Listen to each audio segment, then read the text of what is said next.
오늘 함께 보실 하나님의 말씀은 디모데후서 4장 19절에서 22절 말씀입니다. 말씀을 나누기 전 먼저 카리스를 준비해 주시기 바랍니다.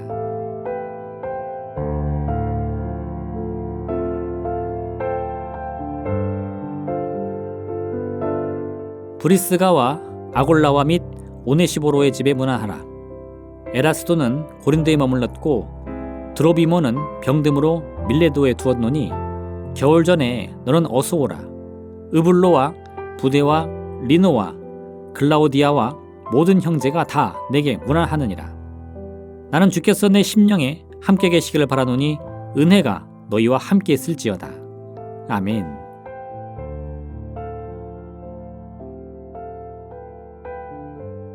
이제 바울은 마지막 인사를 나누며 편지의 끝을 맺습니다. 그리고 편지 마지막에 주님께서 디모데의 심령에 함께 하셔서 은혜 베푸시기를 바란다고 말합니다.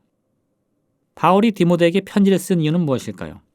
여러 조언과 겉면의 이야기를 통해 도움을 주고자 함이었을 겁니다. 자신의 경험과 이야기가 디모데에게 유익이 되기를 바랐기 때문일 것입니다. 결정적으로 바울은 오늘 마지막 인사를 통해 디모데에게 하나님의 은혜가 함께하기를 소망한다고 밝히 말하고 있습니다. 이런 결론들을 종합해보면 바울은 반드시 디모데가 잘되고 잘되기를 바랐음을 우리는 알 수 있습니다. 그리고 이런 바울의 마음은 곧 우리를 향한 예수 그리스도의 마음인 것을 우리는 알 수 있습니다. 하나님께서는 어떤 뜻과 섭리를 가지고 우리를 부르셨을까요? 디모데를 향한 바울의 마음을 통해 우리는 우리를 향한 하나님의 계획을 엿볼 수 있습니다. 바울이 디모데가 어떤 고난이라도 견디어내며 그 과정을 통해 오직 하나님의 은혜를 누리기를 바란 것처럼 하나님께서도 역시 우리 인생의 고통과 슬픔 가운데서도 인내로 견디어내며 오직 하나님의 은혜와 평강만을 누리기를 바라십니다. 여호와의 말씀이니라.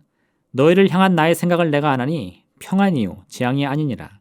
너희에게 미래와 희망을 주는 것이니라. 성경은 이미 누누이 하나님께서 우리에게 오직 은혜와 평강 주시기를 원하신다는 사실을 밝히 말하고 있습니다. 또한 성경은 하나님께서는 반드시 주신 약속을 이루시는 분임을 일러줍니다. 하나님은 인생이 아니시니 시건치 아니으시고 인자가 아니시니 후회가 없으시도다. 어찌 그 말씀하신 바를 행치 않으시며 하신 말씀을 실행치 않으시랴.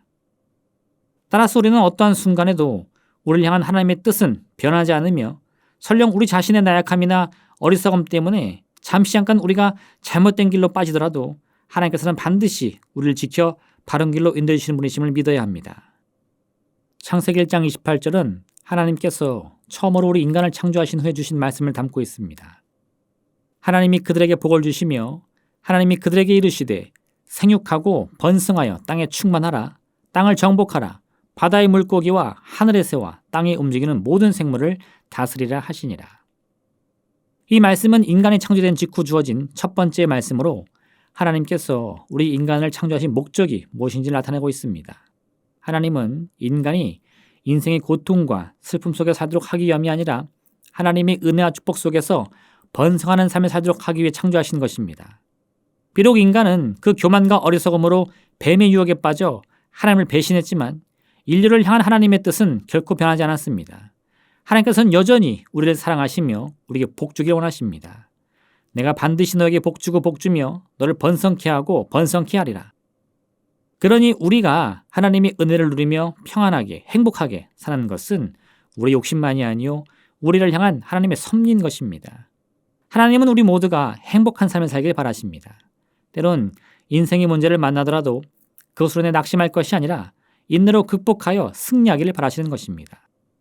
바울은 편지를 통해 앞으로 디모데의 인생에 수많은 고난이 찾아올 것을 예고합니다. 하지만 이런 내용은 디모데로 하여금 근심하도록 하기 위함이 아니라 다가올 고난을 미리 대비하여 반드시 승리하도록 하기 위함인 것입니다. 바울 역시도 디모데가 고통과 슬픔 가운데 살길 바라지 않았습니다. 반드시 그가 하나님의 은혜를 누리며 행복한 삶을 살기를 원하는 것입니다. 그리고 이러한 목표를 이루기 위해 디모데 역시 자신이 겪은 바와 마찬가지로 끊임없는 고난과 핍박을 견뎌야 한다는 사실을 바울은 미리 알리고 있는 것입니다. 하나님께서 우리에게 때로 고난과 문제를 허락하시는 이유가 바로 여기 있습니다. 인생의 참된 행복을 향해 나가기 위해서는 때로 우리는 고난의 길을 걸어야 할 때가 있습니다. 인내해야 할 때가 있습니다. 고통을 견뎌야 할 때가 있는 것입니다. 하지만 이런 모든 과정의 목적은 여전히 은혜임의 평강입니다. 그러므로 하나님의 뜻 안에서 행복한 내일만을 바라보며 꿈꾸는 여러분 되시길 바랍니다. 지금 이 순간에도 우리를 낙심케 하는 여러 문제들로 인해 내일이 보이지 않고 소망의 빛이 희미해진다고 하더라도 결코 포기해서는 안 됩니다. 우리는 여전히 더 나은 내일을 바라보며 꿈꾸는 소망을 우리 마음과 생각 속에 품어야 하는 것입니다. 왜냐하면 그것이 우리를 향한 하나님의 유일한 섭리이기 때문입니다.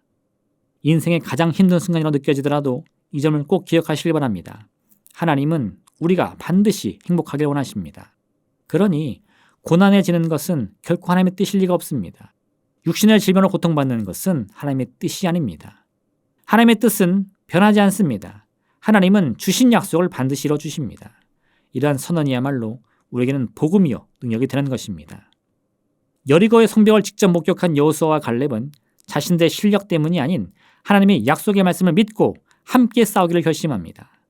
골리앗을 향해 나아간 다윗은 자신이 가진 무기가 아닌 자신을 지키시는 하나님을 의지함으로 골리앗과 담대히 맞설 용기를 내었습니다. 우리도 우리를 두르고 있는 문제와 싸울 이유는 충분합니다. 비록 우리 자신은 아무런 능력도 자격도 없지만 하나님의 약속의 말씀이 함께하기에 우리는 승리를 여전히 바라봐야 하는 것입니다. 야곱아, 너를 창조하신 여호와께서 지금 말씀하시느니라. 이스라엘아, 너를 지으신 이가 말씀하시느니라. 너는 두려워하지 말라. 내가 너를 구속하였고 내가 너를 지명하여 불렀나니 너는 내 것이라. 내가 물 가운데로 지날 때에 내가 너와 함께할 것이라. 강을 건널 때에 물이 너를 침몰하지 못할 것이며 내가 불 가운데로 지날 때에 타지도 아니할 것이요 불꽃이 너를 사라지도 못하리니 대전하는 여호와 내 하나님이요 이스라엘의 거룩한 이요 내 구원자임이라. 오늘 하루 이와 같은 하나님의 약속의 말씀 위에 굳건히 서서 하나님의 은혜와 평강만을 누리시는 복된 하루 되시기를 부탁드립니다. 기도하겠습니다. 사랑의 하나님 아버지, 우리를 지키시는 이가 누구입니까? 우리에게 도움을 주시는 이가 누구이십니까? 여호와 하나님, 그 능력의 팔로 나를 붙들어 주시고 계십니다. 이 귀한 믿음을 가지고 오늘도 약속의 말씀 위에 서서 어떠한 문제 가운데도 흔들리지 아니하며 주님만을 바라보는 우리 모두가 되게 허락하여 주시옵소서. 그 굳건한 믿음의 용기 가운데에 우리를 두르고 있는 모든 인생의 문제와 맞서 싸워 승리하는 복된 하루 되게 허락하여 주옵소서. 감사드리며 예수님 이름으로 기도드립니다. 아멘. 하늘에 계신 우리 아버지, 아버지의 이름을 거룩하게 하시며 아버지의 나라가 오게 하시며 아버지의 뜻이 하늘에서와 같이 땅에서도 이루어지게 하소서. 오늘 우리에게 일용할 양식을 주시고 우리가 우리에게 잘못한 사람을 용서하여 준 것 같이 우리 죄를 용서하여 주시고 우리를 시험에 빠지지 않게 하시고 악에서 구하소서. 나라와 권능과 영광이 영원히 아버지의 것입니다. 아멘.